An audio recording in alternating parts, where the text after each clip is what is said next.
नमो अर्हन्ताणं नमो सिद्धाणं नमो आयर्याणं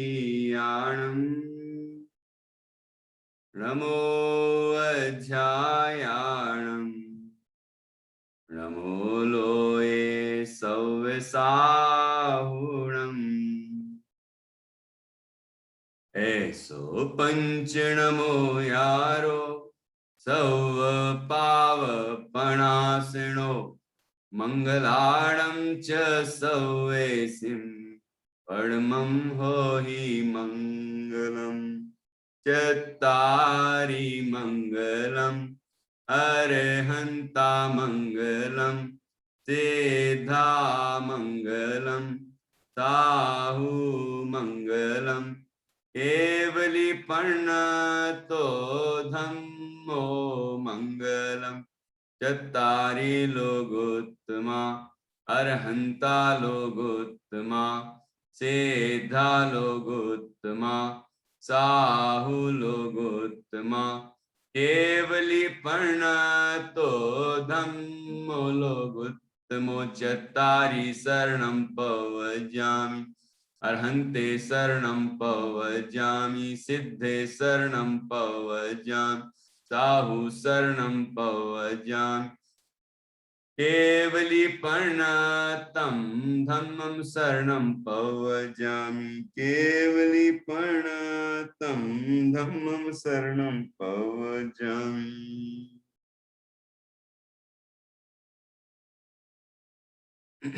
अब मैं पहले नंबर आपसे कुछ प्रश्न करूंगा और मैं देखता हूं कि आप में से कौन जवाब देंगे।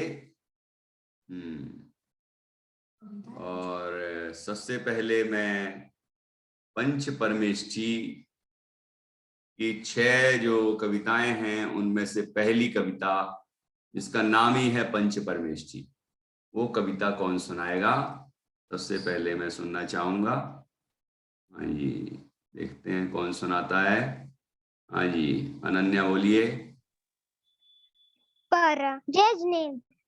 परम पद में जो स्थित है उनको परम परमेष्ठी कहते। जग में पंच परम पद होते उनको पंच परमेष्ठी कहते। अरहंत सिद्ध भगवान है, आचार्य उपाध्याय साधु मुनि, पांचों का जो ध्यान लगाता वह पाता है मुक्तिपुरी। बहुत अच्छा, कुछ एक आध जगह चूकी हैं, बाकी आपने ओवरऑल बहुत अच्छा बोला और अच्छे तैयार करें। हाँ जी, बहुत अच्छा। अब देखिए अरहंत परमेष्ठी की परिभाषा वाली पोयम कौन बोलेगा?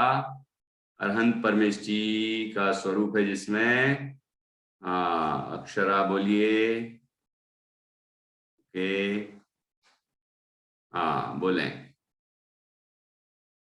ओके, अनम्यूट करिए। भैया जी 5 मिनट बाद सुना सकती हूँ, थोड़ी सी रिवीजन रह गई, धोखे से हाथ। अच्छा, वैसे 15 मिनट बाद क्लास शुरू हुई है, अब देखते हैं अवसर मिलेगा कि नहीं मिलेगा। तो हाथ क्यों खड़ा करते हैं? हाँ, ईशान का भी हाथ खड़ा है, पूछूं क्या? चलो, अरहंत परमेष्ठी वाली पोयम कौन सुनाएंगे? कृतिका नई दिख रही है? कृतिका नहीं है क्या? देखता हूं, नहीं आती तो है। हाँ ओके, कृतिका सुनाइए ग्वालियर से। हाँ, जिनने मुनि बन आत्म ध्याया, घाति कर्म को दूर भगाया, दर्शन ज्ञान वीर्य सुख पाया, हमको मुक्तिपुरी का मार्ग बताया। उनको अरिहंत कहते हैं, उनके गुण का आदि न अंत। उनको कहते हैं अरहंत, उनके गुणों का आदि न अंत। आओ उनको करें प्रणाम, प्रभु सम हम भी पाए शिव धाम। प्रभु सम हम पहुंचे शिव धाम। ठीक है, और आगे अच्छा प्रयास करना। हाँ जी, अब देखते हैं और कौन बालक सिद्ध परमेष्ठी वाली कविता। हाँ, गुंजन सुनाएगी। हाँ जी, ओके, सुनाइए, अनम्यूट करिए। अष्टकर में है नासे जिन, अष्ट गुणों को पाया उन, सिद्धालय में सदा है रहते, सिद्ध प्रभु उनको है कहते, ज्ञाता दृष्टा जो है रहते, राग द्वेष कभी ना करते, सकल ज्ञेय को जाना करते, निजानंद रस में ही रमते, शुद्धात्म हमको दर्शाते, मुक्तिपुरी से कभी ना आते, आओ उनके करे नमन, निजानंद में रहे मगन। देख के तो बोली है। नीचे तरफ तो देख रही थी तुम। चलिए, हो सकता है कि, हाँ हो सकता है वो मोबाइल की तरफ देख रही होंगी, ऐसा लगता है कि नीचे देख रही, मोबाइल नीचे तरफ रखा होगा, ऐसा भी होता है। चलिए, बहुत अच्छा। अब आचार्य परमेश जी, आचार्य परमेश जी, ईशान बताओगे? याद हो तो हाथ खड़ा करना, नहीं तो नहीं करना, बस सुनो। ओके, अच्छा, ये केवली बताएगी क्या? आचार्य परमेश जी, हाँ कि ना? कुछ नहीं। मैं सुनाऊं संस्कृति, याद है क्या अच्छे से? स्वरित को याद है? अच्छा, अभी सुनता हूं। हाथ खड़े करके बैठ जाते हैं लेकिन सुनाते तो है नहीं। मैं देखता हूं कि कौन सुनाता है। नव्या देखता हूं, और कौन है? संस्कृति तो मुझे दिख ही नहीं रही। चलो, सुखदा से पूछते हैं। सर बोलू? हाँ बोलिए। रत्नांतर के विशेष से बने संग में प्रधान, ध्याते निज शुद्धात्म करते आनंद पान, करुणा जब उत्पन्न हो देते धर्म उपदेश, योग्य जान दीक्षार्थी को देते दीक्षा विशेष, पंचचार दे पालते पालन करता संग पंचाचार्य जो पालते पालन करता संग, वे आचार्य परमेष्टि रहते सदा निसंग, हम भी भाते भावना चले मोक्ष के पंथ, हम भी भाते भावना चले मोक्ष के पंथ, आप कृपा से हम बने मुक्तिपुरी के कंठ, आप कृपा से हम बने मुक्तिपुरी के कंठ। जय जिनेंद्र। जय जिनेंद्र। कैमरा ऑफ करके क्यों बोलते हैं वो? अच्छा, चलो चलो, ठीक है, बहुत अच्छा सुनाया, बहुत बढ़िया। आप संस्कृति सुनाइए। उपाध्याय परमेश जी, याद है? ओके, सुनाइए, अनम्यूट करिए, लीजिए। जय जिनेंद्र। सानवी, पीडीएफ नहीं दिखा। चलो ठीक है, हाँ बोलिए संस्कृति। हाँ, बहुशास्त्रों के ज्ञाता होकर बने संघ में जो पाठक, शास्त्रों का सारांश प्राप्त कर ध्याते रहते निज ज्ञायक, जब उपयोग स्वयं से चित हो शास्त्र अभ्यास स्वयं करते, औरों को भी शास्त्र पढ़ाते उपाध्याय उनको कहते, हम भी पाए शास्त्र सार को ज्ञानानंद सदा ध्याए, कृपा दृष्टि मिल जाई आपकी भवसागर से तिर जाएं। बहुत अच्छा, आपने भी कैमरा ऑफ करके बोला। कैमरा ऑफ है मेरा? जी, कोई बात नहीं। चलिए, बहुत अच्छा सुनाया। अगली बार कैमरा ऑन करके सुनाना तो मुझे भी दिखेगा कि तुमने कैसे हाव भाव के साथ सुनाया है।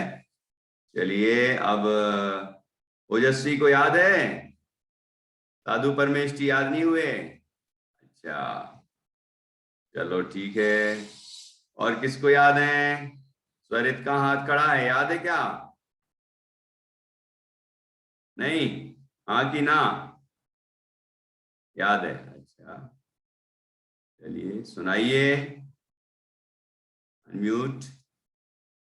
सर अब याद हो गया अक्षरा, अब लेकिन मुनि धर्म के धारक साधु सकल पदों से रहते मुक्त आत्म स्वरूप के साधक हो जो अर्थ था इसे मूल गुण युक्ते। पढ़ रहे हो देख के ना? हाँ चलो याद कर लेना और अच्छे से, ठीक है? चलिए बहुत बढ़िया। अब देखता हूँ नव्या तुम सुनाओगी? याद है किसी को और? नहीं? साध्या का हाथ खड़ा हो रहा है, साध्या ने लिख के भेजा है, देखता हूँ। अच्छे से याद करके आना चाहिए बेटा, ऐसे करेंगे तो कैसे काम चलेगा बताओ? हाँ साध्या को याद है? पूछूं? याद है सर, हाँ सिर्फ 2 याद है, अरिहंत और पंच परमेश्वर। अरे ऐसे थोड़ी चलता है, पूरा याद करना चाहिए। 3 दिन 2 दिन तो हो गए। आचार्य परमेश्वरी करने के बाद हुआ ही नहीं। हाँ समर्थ आप कहाँ सुनाएंगे? अरे तो याद करके कब सुनाएंगे आप, ये भी तो बताओ। कहानी तो हम सुनाएंगे जरूर, लेकिन आप याद करके आना चाहिए ना। कल भी कहा था अच्छे से याद करके आओगे, जल्दी जल्दी सुना दोगे तो मैं कहानी सुनाऊंगा फिर आपको, है ना? चलो अवनी को याद है क्या साधु परमेष्टि वाली?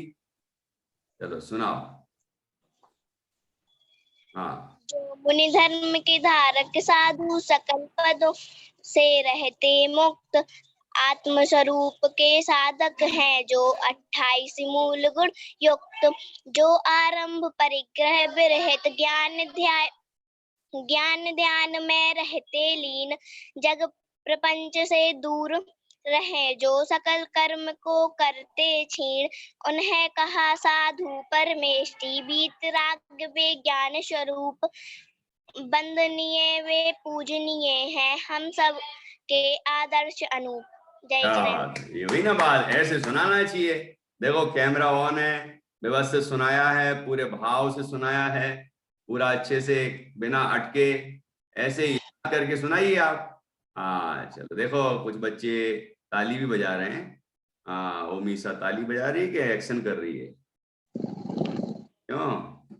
जरा जोरदार ताली बजाइए सब बच्चों के लिए, अभी तक जिनने सुनाया है ना, उनके लिए जोरदार तालियां बजाइए।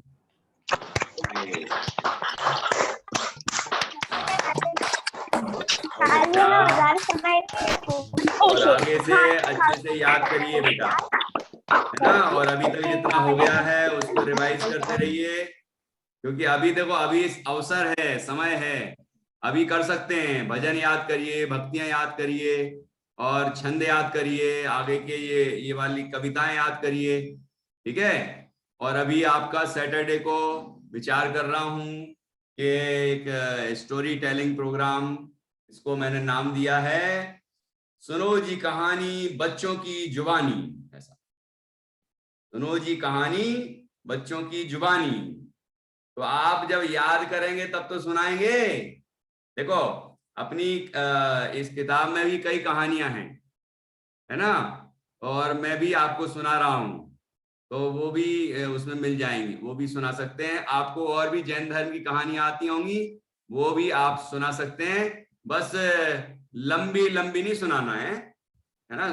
थोड़ा 3 मिनट का टाइम मिलेगा आपको, 3 मिनट में अपनी कहानी आपको पूरी सुना देनी। तो उसमें संक्षेप में मुख्य मुख्य बातें जो हैं वो सुनाई जाती हैं, और इसके अलावा उसकी क्या शिक्षा मिली, ठीक है?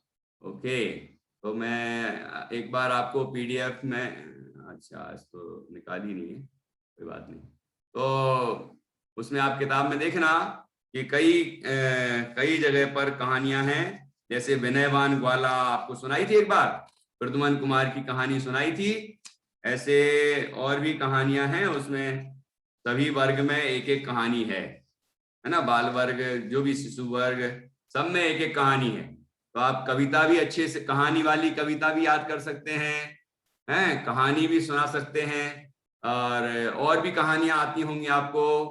मैंने आज आपको कुछ कॉमिक्स, जो जैन कॉमिक्स भी भेजी हैं, उनमें भी बहुत सारी कहानियां हैं, आप उनको भी पढ़ सकते हैं। ठीक है, पीडीएफ फॉर्म में है, तो आप कैसे उसको यूज कर सकते हैं आप देखिए। तो कुल मिला के ये कि आप अच्छी अच्छी कहानियां सीखें और बढ़िया पार्टिसिपेट करें। और ये ऐसे ही नहीं कि नाम बस लिखा दिया, आपको नाम भी लिखाना होगा पहले से। आज मैं प्रोग्राम भेजूंगा, उसके बाद से सबको नाम लिखाना है, फिर अपनी कहानी सिलेक्ट करना है, वो भी बताना है नाम के साथ, और आपको उसका एक वीडियो बना के भेजना है, मतलब आपको सुनाना भी है। अच्छे से कहानी याद करिए और कहानी को संक्षेप में सुनाइए। ठीक है, उसमें सुना के आप भेजेंगे, फिर मैं सिलेक्ट करूंगा कि किस किस बच्चे को कराना है। ठीक है, you want to allow this app to make changes to your device? No. ठीक है, चार्जर, हाँ जी, बैग नहीं लाए, ओके ओके। चलिए, तो अपन कहानी शुरू करते हैं, और आज की कहानी का नाम है, क्या नाम है? संसार दर्शन। कौन सी कहानी है? संसार दर्शन। कहानी का नाम है संसार दर्शन, और मैंने आपको ये भी उसका चित्र भी भेजा है, ठीक है, ग्रुप में। तो आपने देखा होगा कि किस तरह वो व्यक्ति पेड़ पर लटका हुआ था, और उसके नीचे क्या क्या है, ऊपर अगल बगल में क्या क्या हो रहा है, पूरी घटना उस एक चित्र में दिखाई गई है। और हमारे बहुत सारे मंदिरों में वो चित्र आपको मिल जाएगा, बहुत सी किताबों में भी चित्र मिल जाएगा। उसको लिखा जाता है संसार दर्शन। संसार दर्शन का वो चित्र होता है। उसकी कहानी आचार्य अमित गति ने धर्म परीक्षा नाम का एक ग्रंथ है, उसमें वो कहानी लिखी है। वही कहानी मैं आपको सुना रहा हूं, ध्यान से सुनना। कैसे वो दृश्य बना है, मतलब उसके पीछे क्या कहानी है, वो आपको मैं बता रहा हूं, ध्यान से सुनना सभी। ठीक है, एक सेठ जी थे। कौन थे? कौन थे? एक सेठ जी थे, वो एक व्यापारी थे। उनने सोचा कि नगर में तो हम व्यापार करते ही हैं, बहुत धन इकट्ठा हो रहा है ना, लेकिन दूसरे जगह जाके यदि हम व्यापार करेंगे तो और धन इकट्ठा होगा।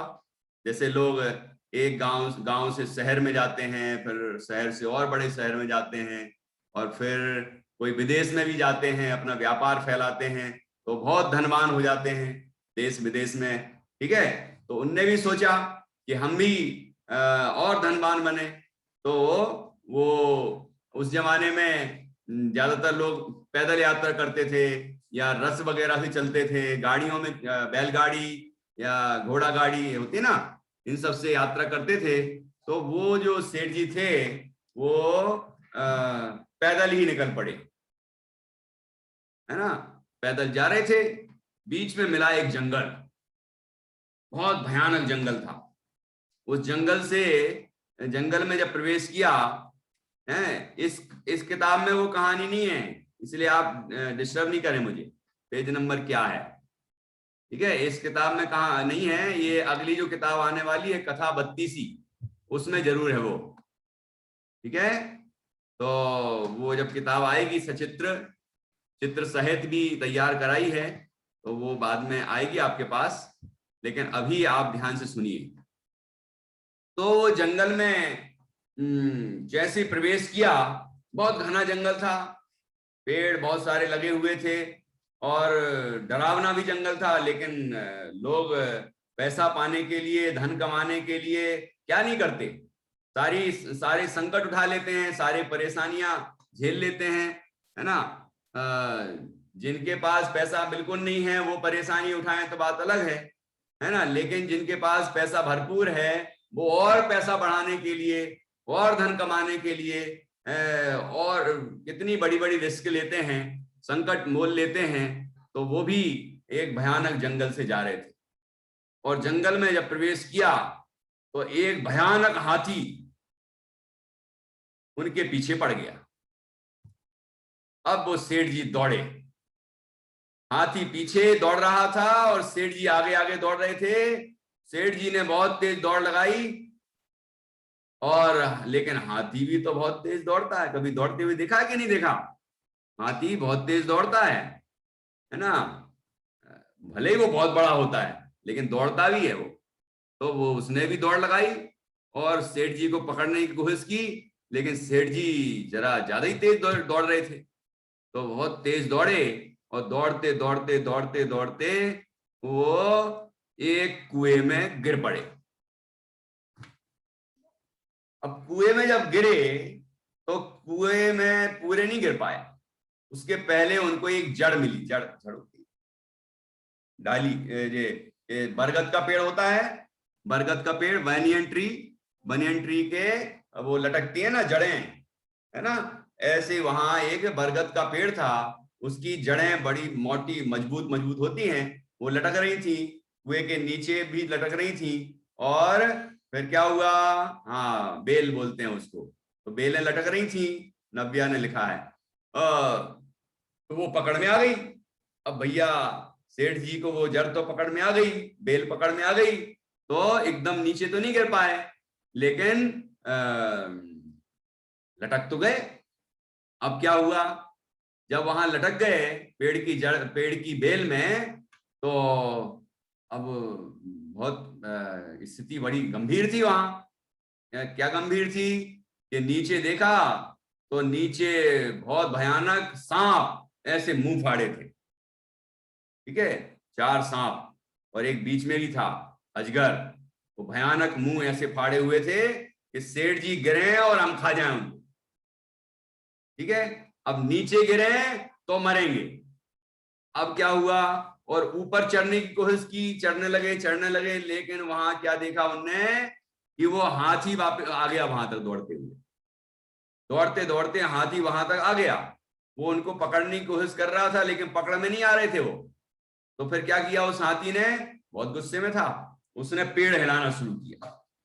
अब इतना मोटा भयंकर हाथी होता है, तो वो पेड़ को जब उसने टक्कर मारी ऐसे अपने शरीर से, तो पेड़ थोड़ा थोड़ा हिलने लगा। लेकिन वो भी बरगद का पेड़ था, बहुत मजबूत होता है, ठीक है। तो टूटा तो नहीं पेड़, लेकिन वो हिल रहा था, ऐसा बहुत हिल रहा था, ठीक है।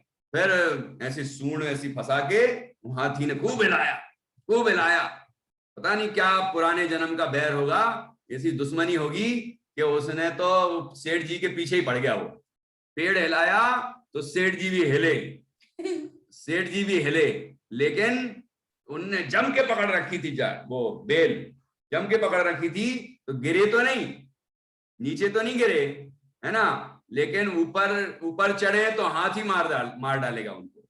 नीचे गिरे तो वो सारे सांप में से कोई ना कोई के मुंह में जाएंगे वो और मर जाएंगे, ठीक है। अब ऐसी भयानक स्थिति बन रही थी। फिर क्या हुआ, जब हाथी ने जम के पेड़ हिलाया तो क्या हुआ, उस पेड़ के ऊपर मधुमक्खी के छत्ते थे।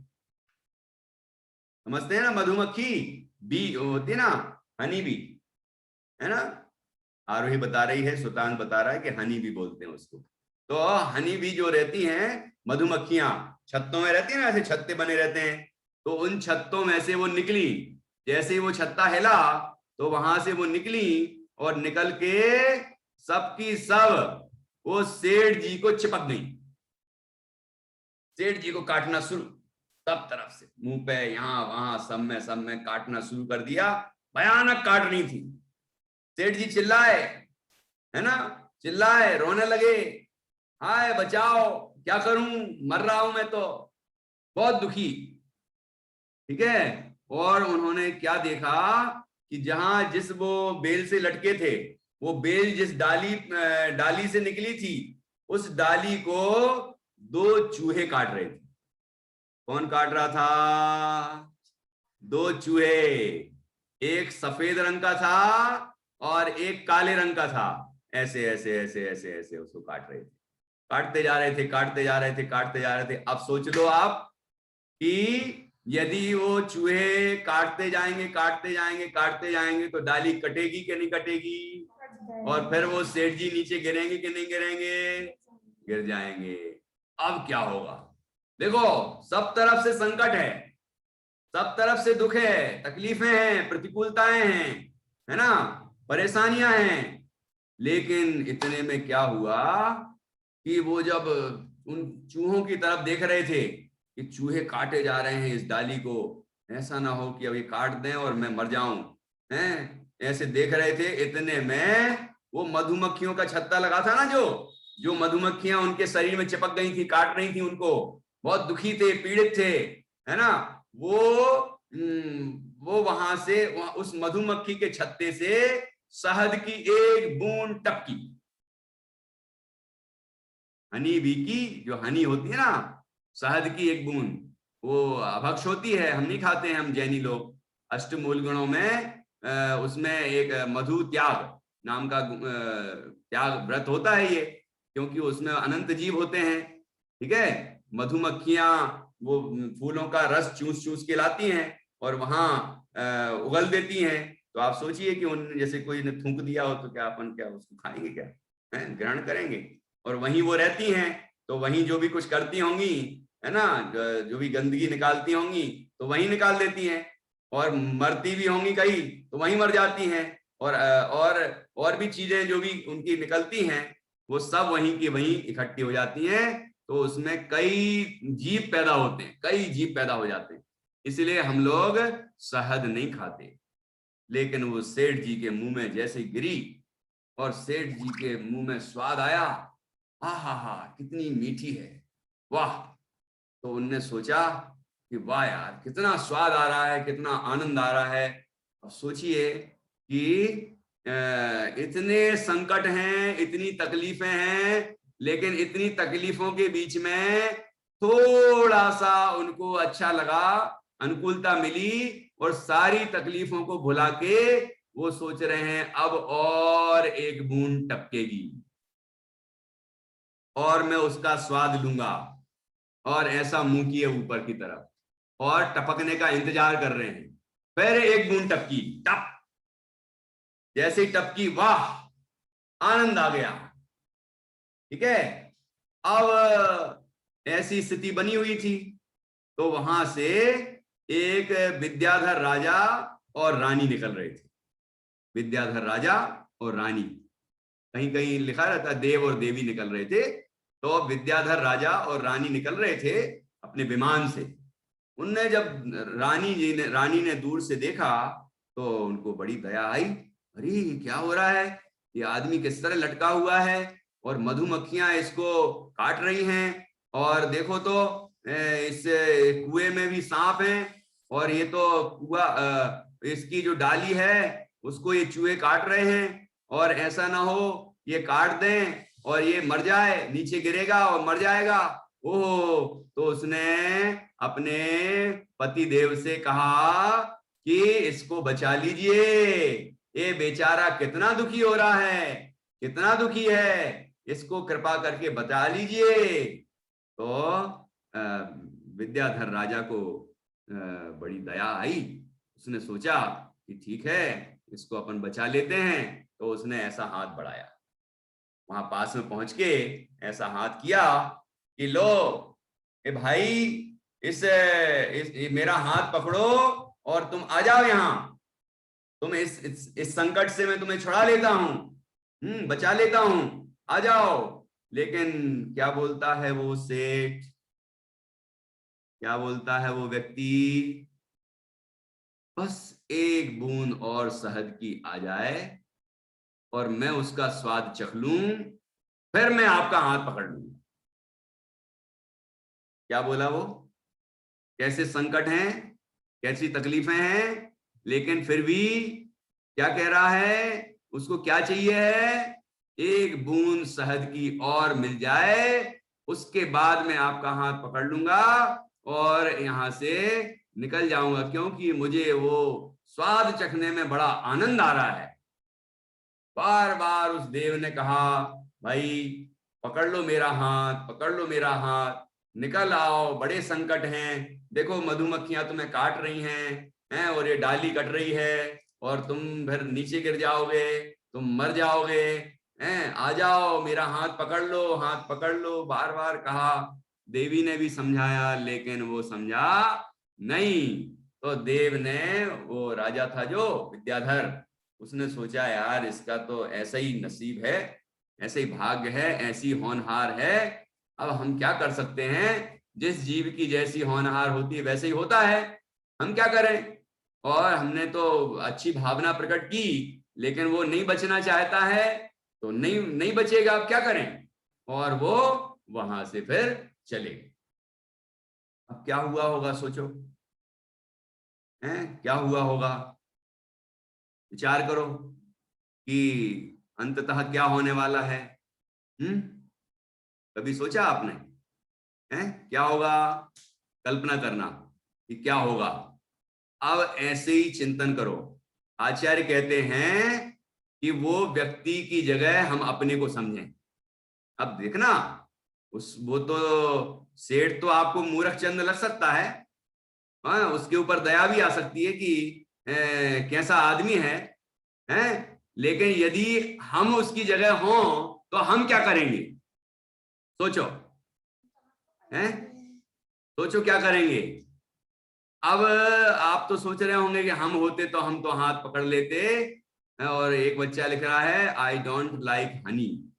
हाँ, तो मैं तो वहां से जल्दी से देवता का या वो राजा का हाथ पकड़ के और मैं पार हो जाता।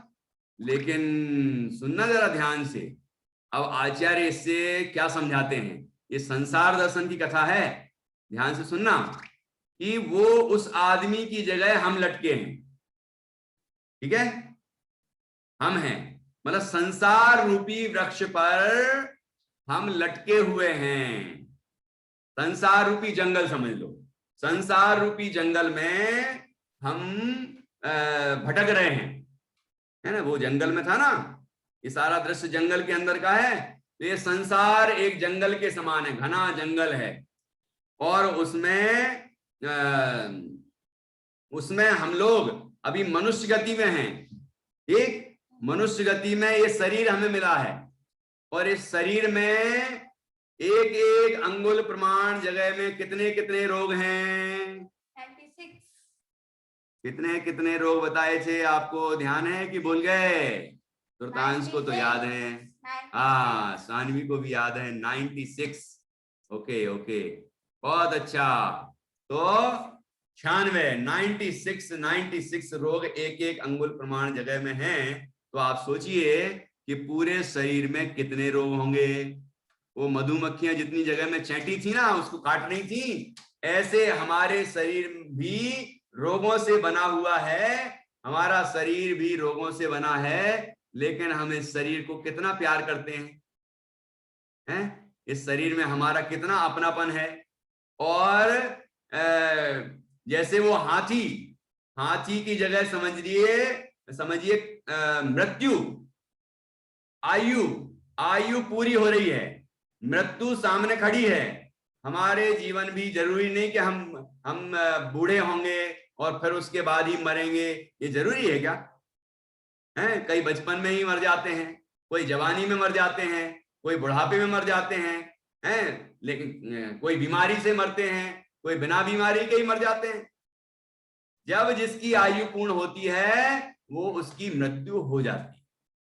तो लेकिन हम लोग तो सब सोच रहे हैं कि हम तो अब बड़े होंगे, फिर ऐसा करेंगे, फिर वैसा करेंगे, खूब पैसा कमाएंगे, खूब धन इकट्ठा करेंगे, खूब मेरे पास सब कुछ होगा, ये गाड़ी होंगे, बंगले होंगे, ये होगा, वो होगा, दुनिया भर की चीजें होंगी। सब कल्पनाएं हम कर रहे हैं कि नहीं, हैं, सब चीजें हमें इकट्ठी करना है, ऐसा हम सोच रहे हैं। वो सेठ जी भी सोच रहे थे कि हमें इतना धन मिलेगा, ये मिलेगा, वो मिलेगा, ऐसे हम भी कर रहे हैं। तो अब क्या हुआ कि हमारा समय भी हर समय आयु का पूरा हो रहा है। जैसे कि हमारा जन्मदिन आता है तो हम बड़ी खुशी मनाते हैं कि अब मैं 12 साल का हो गया, अब मैं 13 साल का हो गया, अब मैं 15 साल का हो गया, अब मैं इतने साल का हो गया। हम तो बड़ी खुशियां मनाते हैं। लेकिन हमारे इतने साल जीवन के कम हुए कि नहीं हुए? इस पर कभी विचार करते हो कि मान लीजिए आपकी 100 साल की उम्र है, उसमें से आप 14 साल के हो गए, 12 साल के हो गए, तो 12 साल अपने जीवन के कम हो गए कि बढ़ गए हैं? बोलिए, कम हो गए ना हमारे। इतने साल हमारे जीवन के कम हो गए, लेकिन हम खुशी से नाच रहे हैं, पार्टी मना रहे हैं और पता नहीं क्या क्या केक काट रहे हैं। ये केक काटने की संस्कृति तो हमारी है ही नहीं है, वहां विदेशों की संस्कृति है, हमारी संस्कृति ही नहीं है। क्यों संस्कृति? ये हमारी संस्कृति तो नहीं है ना? लेकिन हम काटे जा रहे हैं, विदेशी नकल, और उसके ऊपर मोमबत्तियां और लगा लेते हैं, उनको जलाते हैं, फिर फूंक देते हैं, अग्निकायक जीवों की हिंसा करते हैं। सोच ही नहीं रहे हैं कि हम कर क्या रहे हैं। ये तो हमारे साल कम हो गए, इतने साल कम हो गए। वो मोमबत्तियां भी तो यही बता रही हैं, आपने फूंक दी मतलब 11 साल कम हुए। संदेश तो यही है, बुझा देते हो ना जलाने के बाद, तो क्या हुआ कि इतनी सारी वो मोमबत्तियां जो बुझाई, मतलब इतने साल हमारे जीवन के कम हो गए। तो ये खुशी मनाने की बात है कि विचार करने की बात है कि हमने इतने वर्षों में क्या किया। कुंद आचार्य ने तो 11 वर्ष की उम्र में दीक्षा ले ली थी, मुनि बन गए थे वो, है ना, महान तपस्या करते थे वो। लेकिन हम क्या कर रहे हैं? हमसे तो टीबी नहीं छूट रही, हमसे तो बाहर का भोजन नहीं छूट रहा है, हमसे तो टॉफी बिस्किट नहीं छूट रहे हैं जिसमें कि पता नहीं क्या क्या मिला हुआ है? और हम तरह तरह के पता नहीं क्या क्या लगाते रहते हैं, शैम्पू लगाओ, ये लगाओ, टीवी में देखते रहते हैं एड में, ये अंडा डला है इसमें, इससे बढ़िया बाल हो जाते हैं, रूसी खत्म हो जाती है, ये हो जाता है, वो हो जाता है, और बढ़िया टिप टॉप शरीर, बढ़िया, हाँ बढ़िया दिखना चाहिए। लेकिन ये शरीर का क्या होगा? रोगों से बना हुआ है और एक दिन ये छूट जाएगा। लेकिन जो हम पाप करेंगे शरीर के लिए, शरीर के पोषण के लिए जो पाप कर रहे हैं, वो कर्म तो हमारे साथ जाएंगे कि नहीं जाएंगे? वो तो हमारे साथ जाएंगे और दुर्गति में ले जाएंगे। वो नीचे सांप खड़े हैं ना, ऐसे मुंह बाए हुए, मनुष्य गति, तिरंज गति, नरक गति और देव गति रूपी 4 गतियों रूपी सांप मुंह फाड़े खड़े हुए हैं, और बीच में एक अजगर है, वो निगोद का है, निगोद है ना, जहां एक इंद्री बनते हैं, आलू वगैरह में जो जीव होते हैं ना, अत्यंत सूक्ष्म, ये ऐसे जीव बन जाते हैं। तो ऐसे ये सांप हम मुंह फाड़े खड़े हैं और आयु निरंतर कम हो रही है। हर 15 दिन का एक पक्ष होता है, तो एक शुक्ल पक्ष होता है, एक कृष्ण पक्ष होता है, पता है ना आपको? कृष्ण पक्ष मतलब जब वो चंद्रमा, रात में चंद्रमा धीरे धीरे धीरे धीरे कम होता जाता है, और फिर एक दिन अमावस्या आती है जिस दिन चंद्रमा दिखता ही नहीं, पता है? फिर अगले दिन से थोड़ा सा चंद्रमा आता है, फिर थोड़ा सा आता है। तो जैसे चंद्रमा बढ़ रहा है, चंद्रमा की कलाएं बढ़ रही हैं, तो वो शुक्ल पक्ष है। जब चंद्रमा की कलाएं बढ़ती हैं तो शुक्ल पक्ष, और चंद्रमा की कलाएं घटती हैं तो कृष्ण पक्ष। ऐसे 15-15 दिन का कृष्ण पक्ष और शुक्ल पक्ष होता है। और इस तरह क्या होता है? एक महीना बीतता है, ऐसे एक एक महीने करके एक साल बीतता है, और एक एक साल करके हमारा पूरा जीवन बीत जाता है। समझ में आया कि नहीं आया? आया समझ में? फिर आप बताइए, यदि हमारा जीवन ऐसे ही बीत गया और हमने अपने जीवन में कोई महान काम नहीं किया, धर्म कार्य नहीं किए, दया नहीं की, दान नहीं किया, पूजन नहीं की, भक्ति नहीं की, स्वाध्याय नहीं किया, अरे हिंसा, झूठ, चोरी, कुशील, परिग्रह का त्याग नहीं किया, कसायों का त्याग नहीं किया, यदि हमने अपने आत्म कल्याण के लिए कोई उपाय नहीं किया, तो क्या होगा? ये जीवन ऐसे ही बीत जाएगा, और फिर क्या होगा? फिर हमें भी कोई ना कोई दुर्गति में जाना पड़ेगा। जाना पड़ेगा कि नहीं पड़ेगा? तो आप सोचिए कि हमने ये दृश्य तो देख लिया अनेक बार, अनेक मंदिरों में, अनेक किताबों में, सब जगह जगह देख लिया है, सब बच्चे जानते हैं, मैंने जो दृश्य बताया सब देखा हुआ है। लेकिन उसके पीछे ये कहानी है, उसके पीछे ये संदेश है, इस पर भी विचार करना है। ये संसार में हम जो इस तरह से घूम रहे हैं, और यदि हम कोई धर्म कार्य नहीं करते हैं और ऐसे ही हमारा जीवन बीतता चला जाएगा, तो फिर क्या होगा कि एक दिन आयु पूर्ण होगी, वो दोनों जो शुक्ल पक्ष और कृष्ण पक्ष वाले, एक दिन वहां से हम गिरेंगे, मतलब इस भाव से हमारी आयु पूर्ण होगी। हाँ, और क्या होगा? हाँ, ये पाटोदी दिखा रहा है तीर्थ। क्लास को यहाँ पूर्ण करते हैं, ठीक है।